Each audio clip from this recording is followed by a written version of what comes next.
선조대학자 이수광의 지붕유설에 보면 그 설날을 또 다른 말로 이렇게 정의를 해놓았습니다. 슬퍼하고 근심하며 금기하는 날, 그것이 설날이라고 하는 겁니다.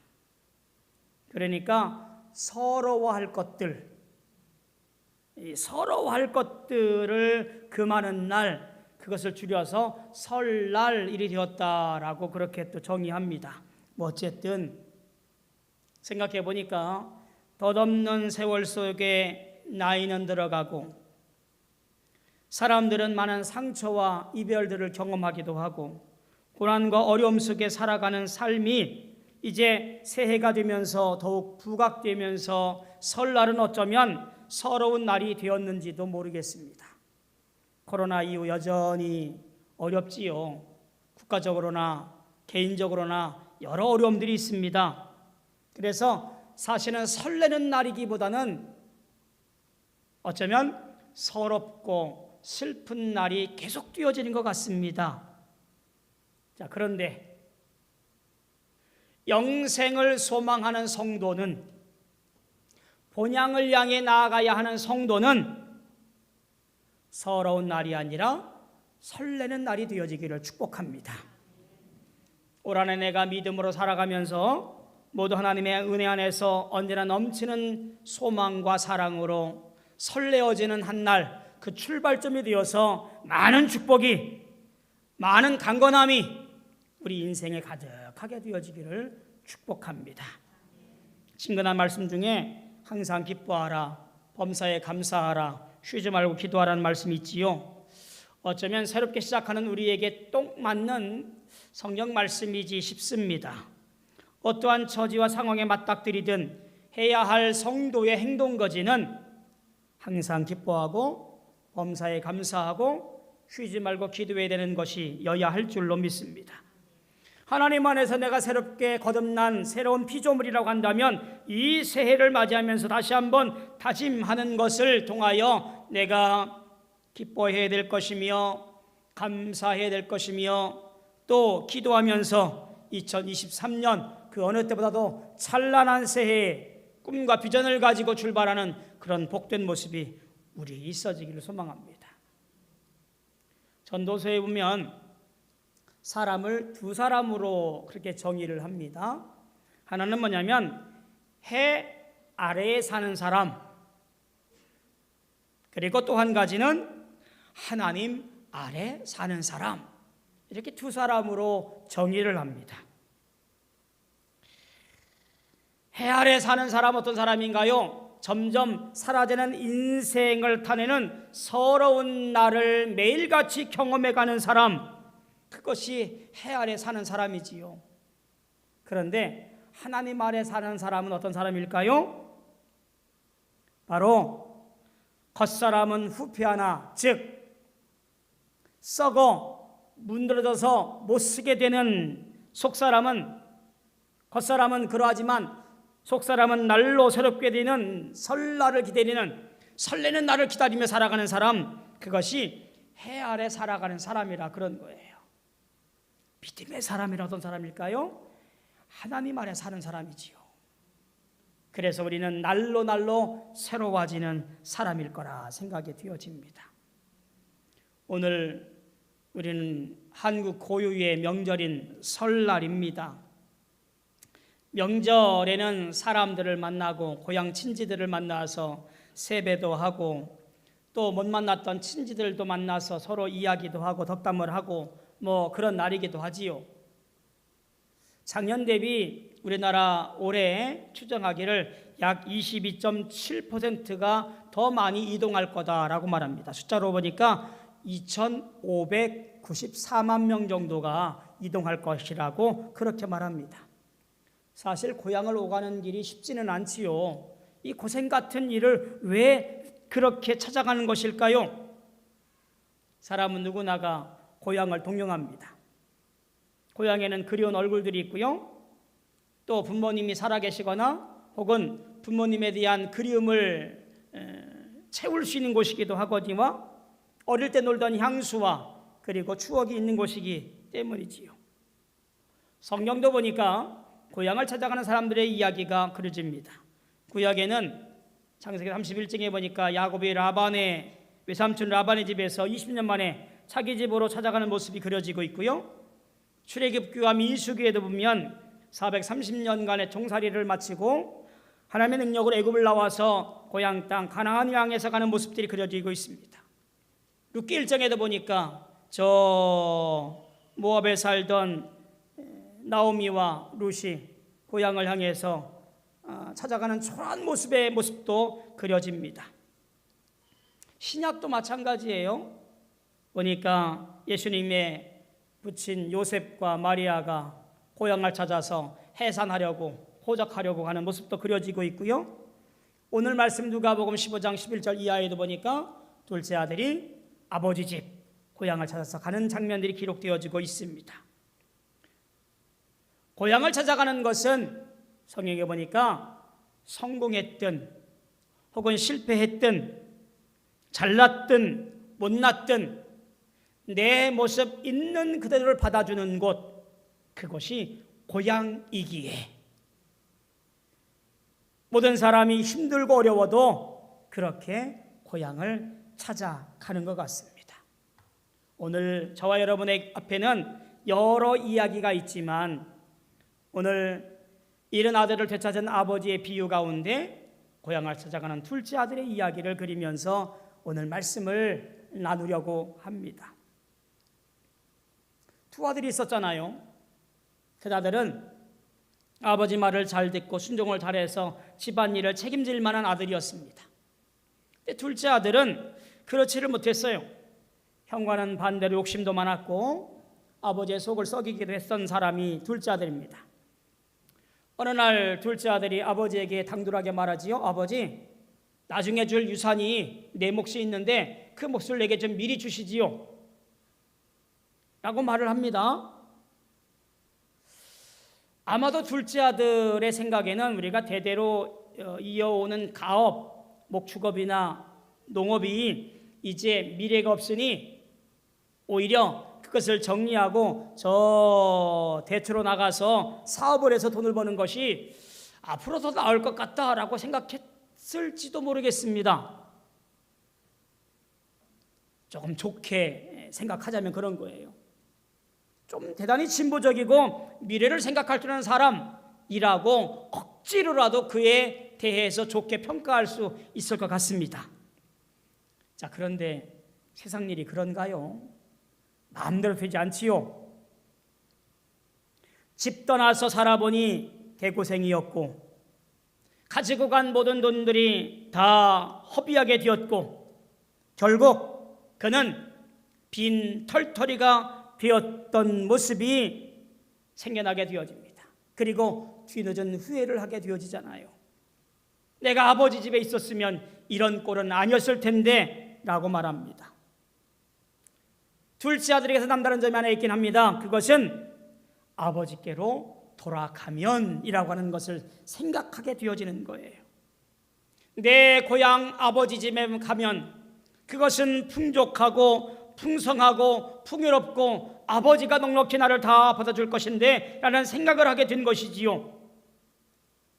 늦었다고 하면서 포기한 것이 아니라 새롭게 도전하면서 정한 그의 발걸음이 어쩌면 그의 인생 가운데 가장 잘한 것인지도 모르겠습니다.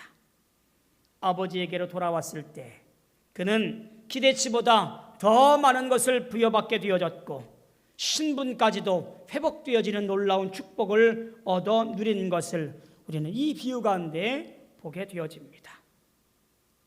성도 여러분, 탕자의 이야기는 실패를 했든 성공을 했든 자기가 뛰어놀던 추억이 고스란히 남아있는 고향 아버지의 품으로 돌아오면서 모든 것이 다 풀려지게 되어지고 그리고 회복되게 되어지고 그리고 넉넉함으로 이어진 것을 생각하게 합니다. 오늘 성경 말씀을 보면서 우리는 그것이 영적이건 육적이건 고향을 떠났다가 자기 뜻대로 이루어지지 못했기 때문에 고향을 찾지 못하는 사람들이 많이 있음을 생각해 볼 때에 안타깝기 그지없지요. 오늘 이 말씀 보면서 우리가 다시 한번 우리의 신앙을 되잡고 우리의 본향을 찾아갈 수 있는 우리 성도들의 결단과 결심이 있어지는 시간들 되어지기를 바랍니다. 고향이 어딘가요? 고향이 무엇인가요? 창세기 47장 29절로 30절에 보니까 이렇게 말씀을 증언합니다. 이스라엘이 죽을 날이 가까움에 그의 아들 요셉을 불러 이르되 이제 내가 내게 은혜를 입었거든 청하노니 내 손을 내 허벅지 아래 넣고 인애와 성실함으로 내게 향하여 애굽에 나를 장사하지 아니하도록 하라. 내가 조상들과 함께 눕거든 너는 나를 애굽에서 메어다가 조상의 묘지에 장사하라. 요셉이 이르되 내가 아버지의 말씀대로 행하리이다. 이 말씀 보면 야곱이 애굽에 살다가 내 육신이라도 내 고향 땅에 묻어다고 라고 부탁하고 있는 거예요. 그의 평생 147년 동안 살면서 애굽에 살던 약 17년에서 20년의 세월이 어쩌면 가장 평안했던 시기인지도 모릅니다. 그런데도 불구하고 이 편안한 땅, 고센 땅에 묻어두지 말고 내 고향 땅, 선조가 묻혀있는 땅, 선영에다가 나를 묻어다고 라고 아들에게 부탁하는 거예요. 요셉도 이렇게 말합니다. 50장 25절에 보니까 요셉이 또 이스라엘 자손에게 맹세시켜 이르기를 하나님이 반드시 당신들을 돌보시리니 당신들은 여기서 내 해골을 메고 올라가겠다 하라 하였더라. 요셉도 마찬가지로 자기 해골을 고향 땅에다가 묻어다고 라고 부탁을 하는 거예요. 모세도 마찬가지지요. 모세도 자기의 유골을 고향 땅에다 묻어다고 말합니다. 왜 이렇게 고향을 생각할까? 앞서 말씀드렸듯이 고향은 부모님이 계신 곳, 가족과 친척들이 있는 곳, 자랄 때 뛰어놀던 추억과 기억이 있는 곳, 가장 중요한 것, 내 탯줄을 묻어둔 곳, 그것이 고향이에요. 그러니까 생명의 시작이 있던 곳, 나의 기원이 있던 그곳, 그것이 고향이라 그런 거예요. 세상에 살아가면서 채워지지 않던 많은 것들이 고향에만 가면 푸근해지고 채워지고 편안함이 있고 익숙함이 있는 곳, 그래서 우리는 고향을 사모하게 되어지는 거지요. 오늘 본문 둘째 아들에게서의 고향은 어떤 곳일까요? 고향은 아버지의 집과 같은 곳이었어요. 왜 그렇지요? 그의 고백처럼 아버지 집에는 항상 먹을 것이 풍족한 곳이었습니다. 다시는 내가 아버지 집에 돌아오지 않을 것이다 라고 굳은 결심을 하고 떠났지만 그에게 수중에 돈이 떨어지고 누구 하나 나에게 먹을 것을 베풀자는 그때에 생각한 것이 있는데, 맞아, 내 아버지 집에는 풍족한 것이 많지, 하물며 내 아버지 집에서 일하는 사람들도 넉넉하지, 내 처지가 왜 이 모양 이 꼴인가 라고 생각하게 되어지는 거예요. 또 한 가지, 아버지 집에는 항상 기쁨과 즐거움이 있는 곳이다 라고 하는 거지요. 고향 땅을 떠나서 살고 있는 나는 항상 불안과 공포와 초조함에 살고 있는데, 근데 아버지 집에 돌아와 보니 그것은 어떤 곳이었습니까? 잔치가 있었고 아버지의 돌보심이 있고 살진 송아지를 잡아 나를 후히 대접하고 아버지 집에는 언제나 즐거움이 있는 것이더라 그런 거예요. 또 한 가지, 아버지 집에는 항상 용서가 있더라 그런 거예요. 아버지의 재산을 축내고 내 마음대로 살았던 둘째 아들, 그가 어떤 죄를 지었든 아버지는 돌아온 그 아들을 용서합니다. 아버지, 이제는 아버지 아들이라 일컬음을 받지 아니하고 나를 당신의 품꾼으로 정으로 삼아 주십시오 라고 말했을 때에 아버지는 이런 반구의 말도 하지 아니하고 그를 끌어안아서 그에게 새색 옷을 입히고 가락지를 끼우고 신의 신발을 신겼습니다. 그의 모든 신분을 회복시켰고 그를 당신의 둘째 아들 다시 인정하며 집안에 들여서 회복시켜 주시고 용서했던 것을 보게 되어집니다. 사랑하는 성도 여러분, 우리들도 마찬가지지요. 어쩌면 우리들도 탕자와 다를 바가 없습니다. 세상에서 방황하며 온갖 죄를 짓다가 아버지께로 돌아와서 하나님의 모든 죄를 용서해 주시고 하나님의 사랑 안에 거함으로 말미암아 오늘도 우리는 그 넉넉함과 풍성함 속에서 기쁨과 즐거움으로 주의 은혜 안에 신분이 회복되어 살아가고 있는 하나님의 자녀라는 사실이에요. 오늘 내가 있어야 할 곳은 세상의 긴박한 곳이 아니라 아버지의 집, 그 넉넉한 곳에 있어야 되는 이유가 바로 거기에 있습니다. 자, 중요한 것이 있어요. 우리가 기억해야 될 것이 있어요. 아버지는 그 아들을 날마다 기다리고 계신다는 사실이에요. 아들이 나간 날부터 아버지는 날마다 문을 열어놓고 저 동구 밖 언덕 위에 올라서서 어제 나오더니라 아들이 올까 먼 발치 내다보고 계셨다라는 이야기지요. 여러분, 그게 부모의 심정이고 하나님 아버지의 마음이에요. 아버지는 날마다 아들을 기다렸습니다. 상거가 먼데 거짓골이 되어서 돌아오는 아들의 모습을 보고 아버지는 달려나갑니다. 아무도 이 거지가 이 집의 아들이라는 것을 알지 못했지만 아버지는 그 아들을 단박에 알아보았고 끌어안았습니다. 이것이 바로 아버지와 다른 사람의 차이이지요. 달려와서 끌어안고 입을 맞추었습니다.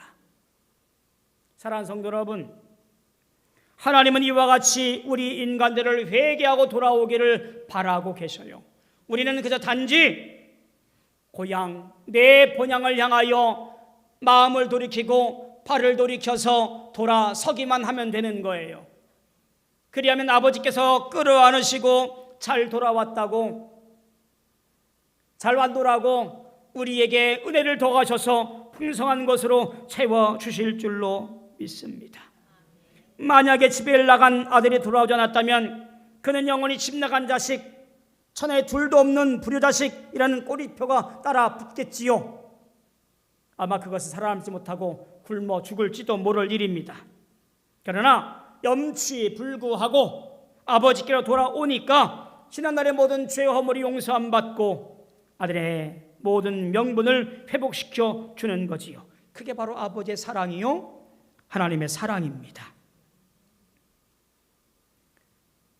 오늘 설 명절에 우리가 생각하고 또 기억해야 될 것은 하나님께서, 아버지께서 나를 사랑하셔서 나를 기다리고 계시다라는 사실,